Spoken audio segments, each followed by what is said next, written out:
Sa kaitaasan, siya'y papurihan, ngayon at magpakailanman. Umawit ang daigdigan, lahat ng naroon. Umawit ang sangkatauhan, purihin ang Panginoon.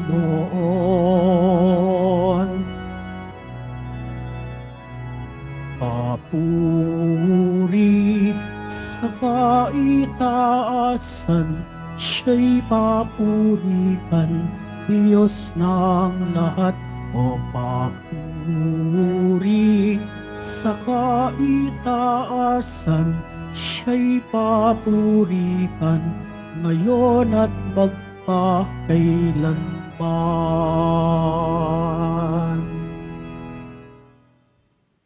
Sa ngalan ng Ama at ng Anak at ng Espiritu Santo, Amen. sumainyo ang Panginoon. At sumaiyo rin. Mga kapatid, aminin po natin ang ating mga kasalanan upang marapat tayong gumanap sa banal na pagdiriwang.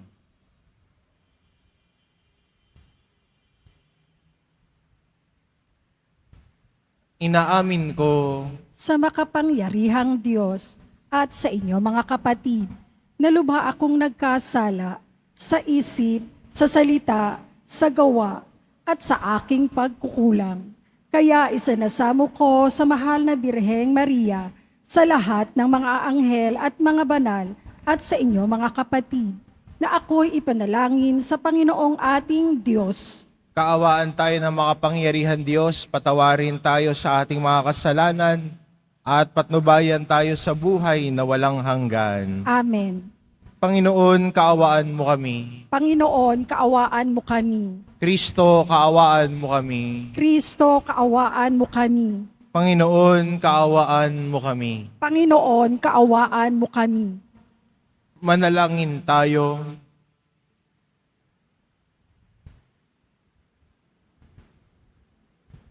Ama naming makapangyarihan, pinuspos mo ng iyong karunungan at ng lakas na likas sa iyong sugo ang Papa na si San Pio upang kanyang patatagin ang pananampalatayang Katoliko at pagkaisahin ang tanan kay Kristo sa pagsunod sa itinuturo niya at ipinakitang halimbawa. Ipagkaloob mong makamtan namin ang walang maliw na gantimpala sa pamamagitan ni Hesukristo kasama ng Espiritu Santo, magpasawalang hanggan. Amen. Magsiupo muna ang lahat.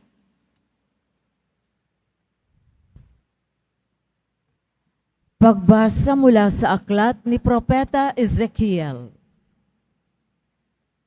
Sinabi sa akin ng Panginoon, Tao, magpahayag ka laban sa mga pinuno ng Israel.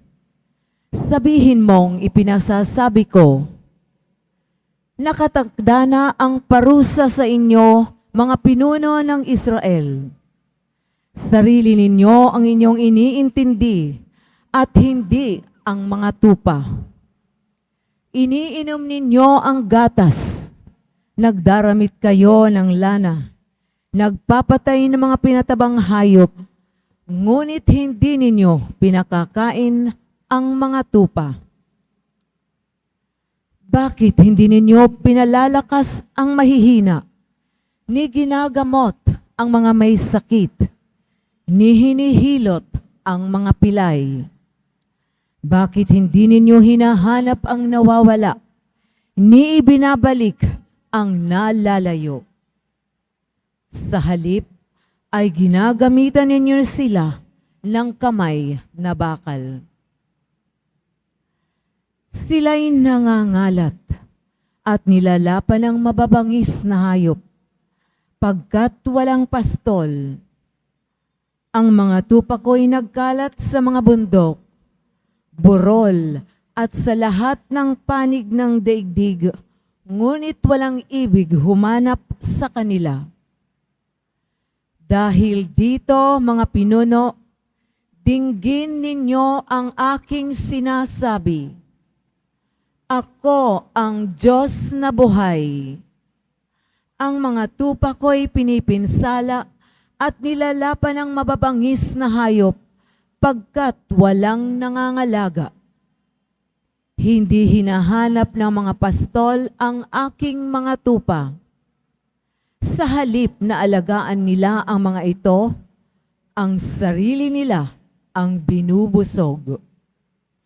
Kaya nga, makinig kayo mga pastol. Pakinggan ninyo itong aking sinasabi. Laban ako sa inyo. Pananagutan ninyo ang nangyayari sa aking mga tupa. Hindi ko na kayo gagawing pastol upang hindi na ninyo mabusog ang inyong sarili.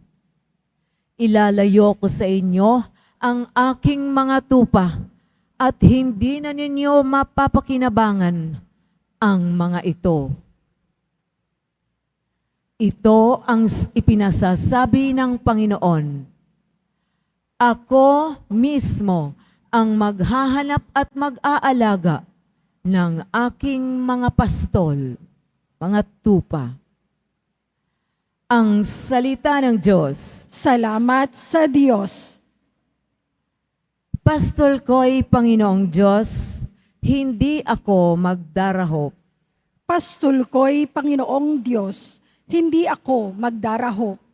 Panginooy aking pastol, hindi ako magkukulang. Ako'y pinahihimlay sa mainam na pastulan. At inaakay niya ako sa tahimik na batisan. Binibigyan niya ako niyong bagong kalakasan. Pastol ko'y Panginoong Diyos, hindi ako magdarahop. At sang-ayon sa pangako ng kanyang binitiwan, sa matuwid na landasi, doon ako inaalkay. Kahit na ang daang iyo'y tumatahak sa karimlan, hindi ako matatakot pagkat ika'y kaagapay. Ang tungkod mo at pamalo, ang gabay ko at sanggalang. Pastol ko'y Panginoong Diyos, hindi ako magdarahop. Sa harapan ng lingkod mo, ikaw ay may handang dulang. Ito'y iyong ginagawang nakikita ng kaaway. Nalulugod ka sa akin, na ulo ko ay langisan, at pati na ang kalis ko ay iyong pinaaapaw. Pastol ko'y Panginoong Diyos, hindi ako magdarahop. Tunay na ang pag-ibig mo at ang iyong kabutihan, sa saakit tataglayin habang ako'y nabubuhay. Doon ako sa templo mo, lalagi at mananahan. Pastol ko'y Panginoong Diyos, hindi ako magdarahop. Magsitayo na po ang lahat.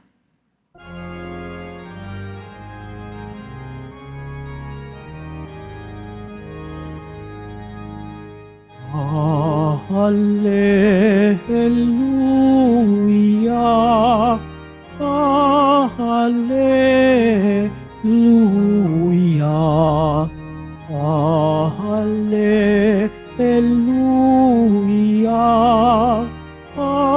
Hallelujah.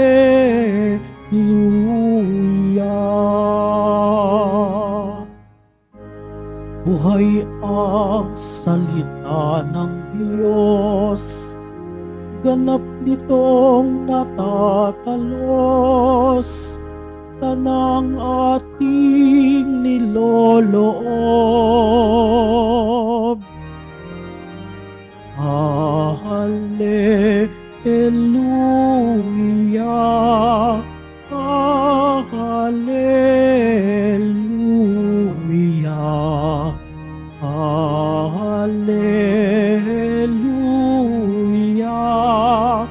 Hallelujah.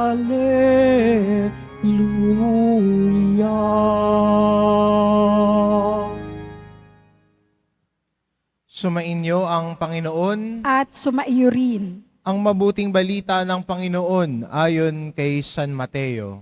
Papuri sa iyo, Panginoon. Noong panahon iyon sinabi ni Jesus sa kanyang mga alagad ang talinhagang ito, ang paghahari ng Diyos ay katulad nito. Lumabas ng umagang-umaga ang may-ari ng ubasan upang humanap ng mga manggagawa. Nang makasundo na sila sa upa na isang denaryong maghapon, sila'y pinapunta niya sa kanyang ubasan. Lumabas siyang muli nang mag-iikasyam ng umaga at nakakita siya ng iba pang tatayo-tayo lamang sa liwasang bayan. Sinabi niya sa kanila, "Pumaroon din kayo at magtrabaho sa aking ubasan, at bibigyan ko kayo ng karapatang upa." At pumaroon nga sila. Lumabas na naman siya na ikalabing-dalawa ng tanghali at nang mag-iikatlo ng hapon, at gayon din ang ginawa niya. Nang mag-iikalima ng hapon, siya'y lumabas uli at nakakita pa na iba ring walang ginagawa. Sinabi niya sa kanila, "Bakit kayo tatayo-tayo lang dito sa buong maghapon? Wala pong magbigay sa amin ng trabaho," sagot nila. At sinabi niya, "Kung gayon, pumaroon kayo at gumawa sa aking ubasan." Pagtatakip silim, sinabi ng may-ari ng ubasan sa kanyang katiwala, "Tawagin mo na ang mga manggagawa at sila'y upahan. Magmula sa huling hanggang sa unang nagtrabaho. Ang mga nagsimula ng mag-iikalima ng hapon ay tumanggap ng tig-1 denaryo. At nang lumapit ang mga nauna, inakala nilang tatanggap sila ng higit doon. Ngunit ang bawat isa'y tumanggap din ng 1 denaryo. Pagkatanggap nito, nagreklamo sila sa may-ari ng ubasan. Sabi nila, 1 oras lang po gumawa ang mga huling dumating. Samantalang maghapon kaming nagpagal at nagtiis ng nakapapasong init ng araw. Bakit naman po ninyo pinagpare-pareho ang upa namin?" At sinabi niya sa isa sa kanila, "Kaibigan, hindi kita dinadaya. Hindi ba't nagkasundo tayo sa 1 denaryo? Kunin mo ang ganang iyo at umalis ka na. Maano kung ibig kong upahan ang nahuli ng tulad ng upa ko sa inyo? Wala ba akong karapatang gawin ang aking maibigan sa ari-arian ko? O naiinggit ka lang sa aking kabutihang loob? Kaya't ang nahuhuli ay nauuna, at ang nauuna ay nahuhuli." Ang mabuting balita ng Panginoon. Pinupuri ka namin, Panginoong Hesu Kristo. Magsiupo muna ang lahat. Sa araw na ito, pinagdiriwang po natin ang kapistahan ho ni San Pio ika-10, Saint Pius X. Siya po ay naging Santo Papa nung late 1800s hanggang early 1900s. Hindi ko na humaalala yung eksaktong taon. Baka meron ho sa inyo dito, buhay na ho noon, no? Sana wala, baka nasa mas matanda pa 100 taon, no? At si San Pio, ang naging kanyang kontribusyon sa ikalalago ng pananampalatayang Katoliko, ay ninais niya na ang bawat Kristiyano ay tanggapin si Kristo, ang tinapay ng buhay. Kaya in-encourage niya na ang mga Kristiyano ay tumanggap ng Eucharistia o ng komunyon hanggat maaari. Dati ho kasi, 1 beses lang sa 1 linggo pwedeng magkomunyon ang mga Kristiyano tuwing linggo. At dahil kay San Pio, nais niya na ang biyaya ng Eucharistia ay hindi lamang matanggap tuwing linggo, kundi maaari ding araw-araw, palagi.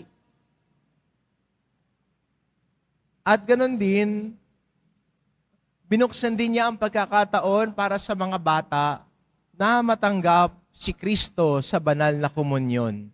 Kaya yung age ng First Communion ay binaba niya mula 12 years old hanggang papuntang 7 years old. Para kahit ang mga bata matanggap si Kristo, ang tinapay ng buhay. Maganda rin po, no, bilang tayo mga Kristiyano, ang magandang baon natin sa pagdiriwang na ito ay makita ang halaga ng Eucharistia sa buhay natin. Binubuksan ng simbahan na sana ang mga Kristiyano ay matanggap si Kristo. Ang magandang tanong, handa ba nating tanggapin si Kristo? Handa ba nating tanggapin si Kristo sa buhay natin? Handa ba nating tanggapin si Kristo sa ating pagkukumunyon tuwing tayo ay nagsisimba? Ano yung lumalayo sa atin sa pagmamahal ng Diyos? O yung mga balakid natin para tanggapin natin si Kristo? Lalo na ang kasalanan, siguro, na naglalayo sa atin sa pagmamahal sa Diyos, na nagiging hadlang sa atin para tanggapin si Kristo sa komunyon. Kaya sa simbahan din ito, nariyan lagi ang sakramento ng kumpisal para ang mga balakid ng kasalanan na naglalayo sa atin sa pagmamahal sa Panginoon at pagtanggap natin sa Kanyang grasya ay mawala. Sa pagpapatawad ng Diyos sa sakramento ng kumpisal, mas buo nating natatanggap ang biyaya na ibinibigay ng Eucharistia sa buhay natin. At itong daan na binuksan ho ng santong pinagdiriwang natin ngayon, si San Pio ika-10, na ang bawat Kristiyano sana ay matanggap si Kristo. At ang hamon sa atin, at ang paanyaya, handa ba akong tanggapin si Kristo sa sakramento ng Eucharistia? Ano yung mga humahadlang sa iyo? Nariyan ang sakramento ng kumpisal para maging marapat tayong tanggapin si Kristo sa komunyon. Siya na tinapay ng buhay, siya na pinagmumula ng ating lakas bilang mga Kristiyano, siya, tinapay na nagbibigay ng buhay para sa atin bilang mga Kristiyano. Amen.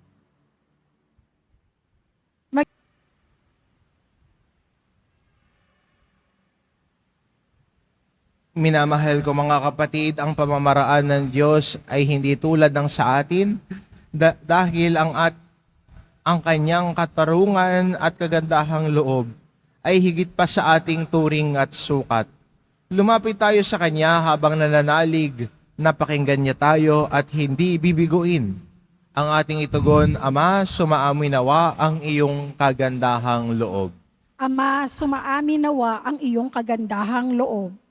Ang simbahan sa pamamagitan ng kanyang mga misyonero at tagapagpahayag, naway may palaganap ang ebanghelyo ng Panginoon nang may katapangan at pagtitiyaga. Manalangin tayo.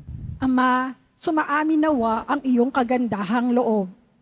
Tayo naway makapaglingkod sa Panginoon at sa isa't isa nang walang hinihintay na merito at gantimpala, at sa halip gawin lamang ito ng may kabutihan mula sa ating mga puso. Manalangin tayo. Ama, sumaamin nawa ang iyong kagandahang loob. Ang mga walang trabaho, naway dagling makatagpo ng kanilang hanapbuhay. Manalangin tayo. Ama, sumaamin nawa ang iyong kagandahang loob. Ang mga may sakit at mga nagdurusa, naway masiyahan sa kalinga at unawa ng kanilang pamilya at mga kaibigan. Manalangin tayo. Ama, sumaamin nawa ang iyong kagandahang loob.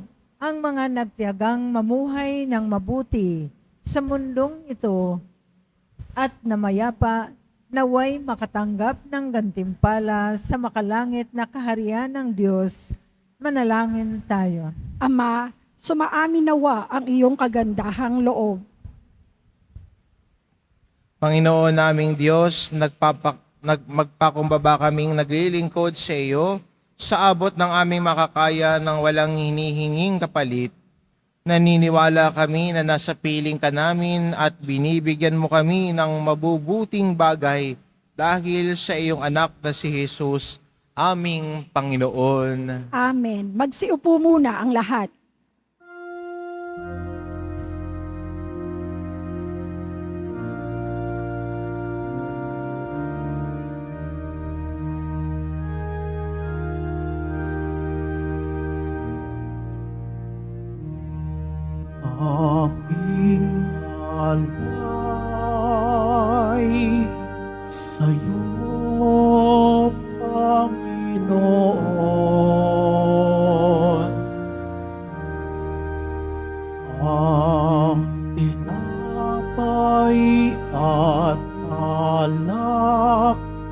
iyong kaloob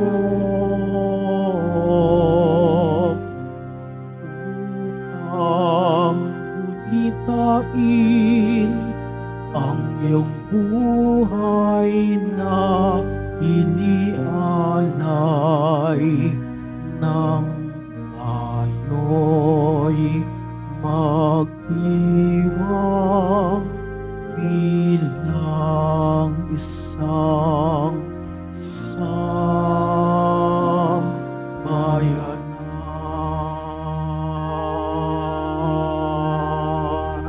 Magsitayo na po ang lahat.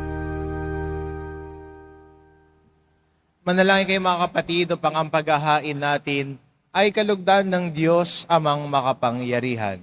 Tanggapin nawa ng Panginoon itong paghahain sa iyong mga kamay, sa kapurihan niya at karangalan, sa ating kapakinabangan at sa buong sambayanan niyang banal.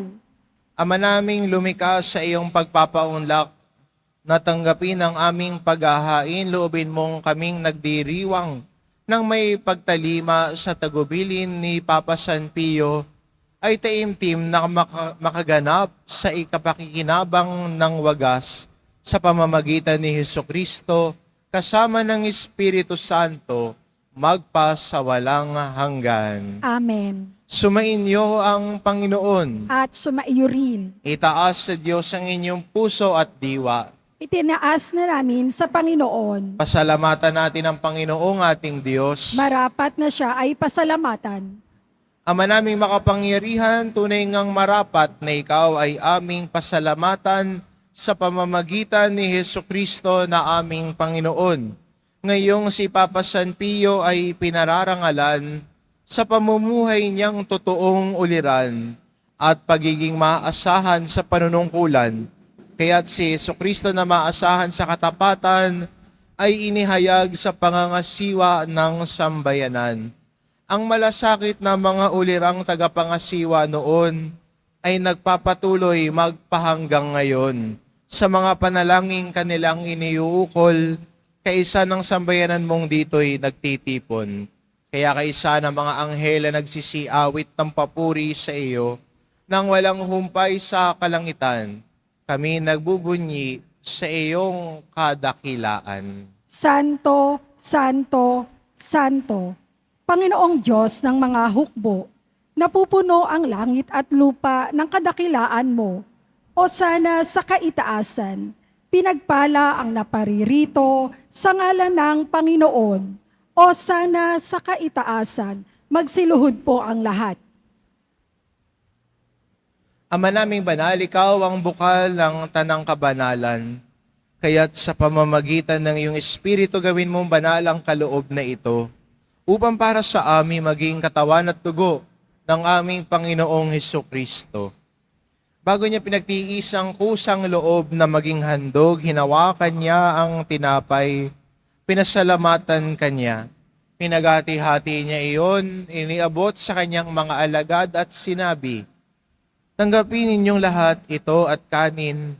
Ito ang aking katawan na ihahandog para sa inyo."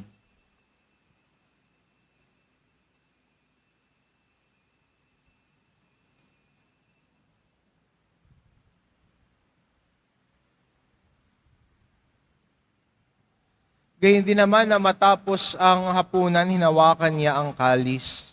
Muli kanyang pinasalamatan.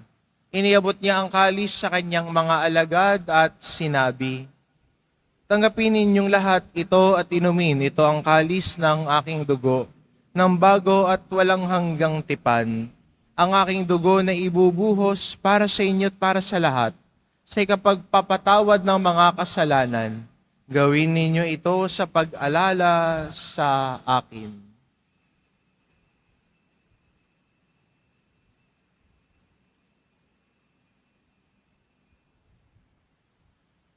Magsitayo na po ang lahat. Ipagbunyi natin ang misteryo ng pananampalataya. Si Kristo'y namatay, si Kristo'y nabuhay, si Kristo'y babalik sa wakas ng panahon. Ama, ginagawa namin ngayon ang pag-alala sa pagkamatay at muling pagkabuhay ng iyong anak. Kaya tinaalay namin sa iyo ang tinapay na nagbibigay buhay at ang kalis na nagkakaloob ng kaligtasan. Kami nagpapasalamat dahil kami yung minarapat na tumayo sa harap mo para maglingkod sa iyo. Isinasamo namin kaming magsasalo-salo sa katawan at dugo ni Kristo ay mabuklod sa pagkakaisa sa pamamagitan ng Espiritu Santo. Ama, lingapin mo ang iyong simbahang laganap sa buong daigdig. Puspusin mo kami sa pag-ibig, kaisa ni Francisco na aming Papa at ni Jose na aming Obispo at ng Tanang Kaparian.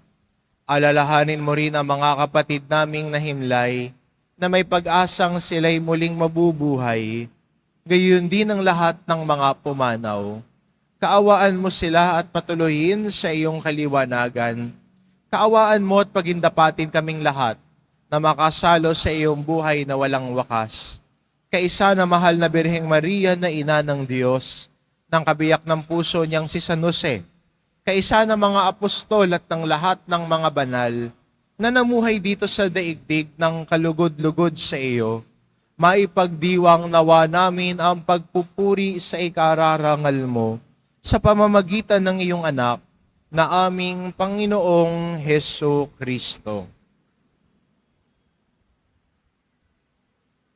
Sa pamamagitan ni Kristo kasama niya at sa Kanya, ang lahat ng parangal at papuri ay sa iyo, Diyos amang makapangyarihan, kasama ng Espiritu Santo, magpa sa walang hanggan. Amen. Sa tagubilin ng mga nakagagaling na utos at turo ni Jesus na Panginoon natin at Diyos, ipahayag po natin ng lakas loob. Ama namin, sumasalangit ka, sambahin ang ngalan mo, mapasa amin ang kaharian mo, sundin ang loob mo dito sa lupa para nang sa langit. Bigyan mo kami ngayon ng aming kakanin sa araw-araw at patawarin mo kami sa aming mga sala para nang pagpapatawad namin sa nagkakasala sa amin. At huwag mo kaming ipahintulot sa tukso at iadya mo kami sa lahat ng masama. Hinihiling namin kami adya sa lahat ng masama pagkalooban ng kapayapaan araw-araw, iligtas sa kasalanan at ilayo sa lahat ng kapahamakan. Samantalang aming pinananabikan ang dakilang araw ng pagpapahayag ng tagapagligtas naming si Hesu Kristo. Sapagkat iyo ang kaharian at ang kapangyarihan at ang kapurihan, magpakailanman. Amen. Panginoong Kristo, sinabi mo sa iyong mga apostol, kapayapaan ang iniiwan ko sa inyo, ang aking kapayapaan ang ibinibigay ko sa inyo. Tunghayan mo ang aming pananampalataya at huwag ang aming pagkakasala. Pagkalooban mo kami ng kapayapaan at pagkakaisa, ayon sa iyong kalooban, kasama ng Espiritu Santo, magpa sa walang hanggan. Amen. Ang kapayapaan ng Panginoon ay laging sumainyo. At sumaiyo rin. Magbigayan kayo ng kapayapaan sa isa't isa.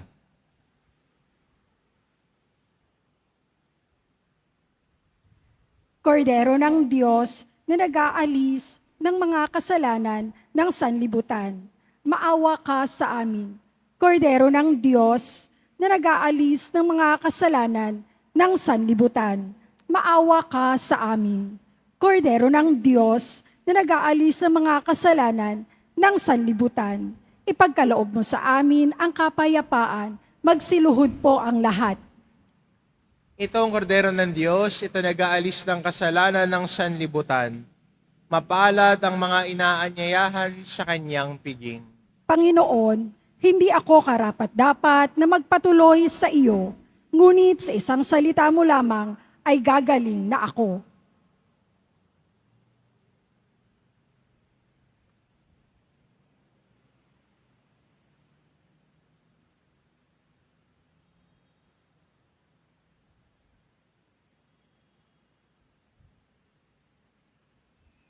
Para sa lahat ng tatanggap ng banal na komunyon, sasagot po tayo ng Amen. Pagkasabi ng pari o ng lay minister ng katawan ni Kristo at isubo agad sa bibig bago umalis sa harapan ng pari o lay minister. Sumunod po tayo.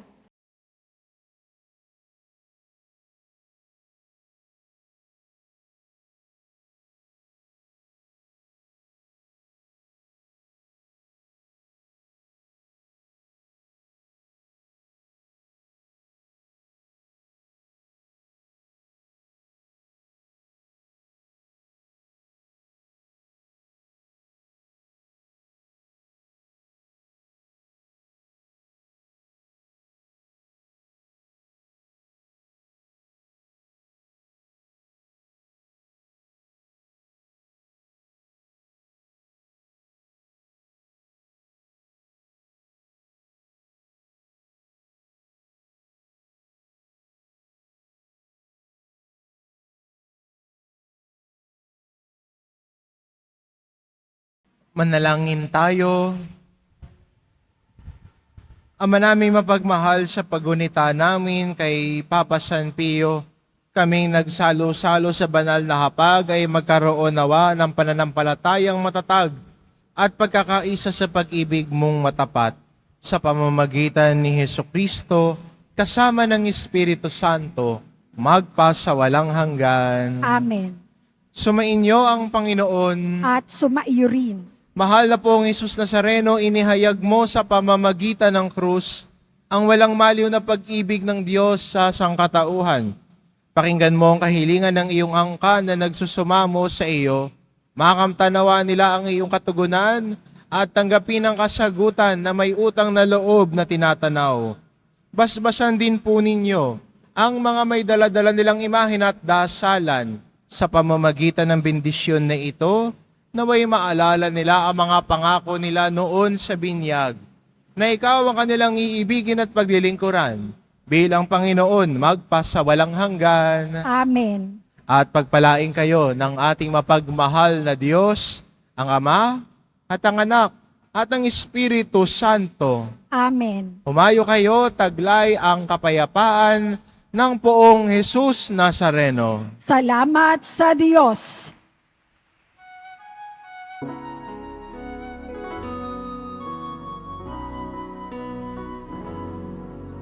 Nuestro Padre Jesus Nazareno, sinasamba ka namin.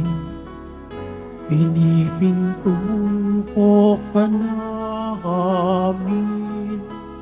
Aral mo ang aming buhay at kaligtasan. Nuestro Padre Jesus Nazareno, iligtas mo kami sa kasalanan. Ang krus mong pinamatayan ay sagisag ng aming kaligtasan. Nuestro Padre Jesus Nazareno, dinarangal ka namin. Nuestro Padre Jesus Nazareno, niluwalhati ka namin. Nuestro Padre Jesus Nazareno, dinarangal ka namin. Nuestro Padre Jesus Nazareno, niluwalhati ka namin.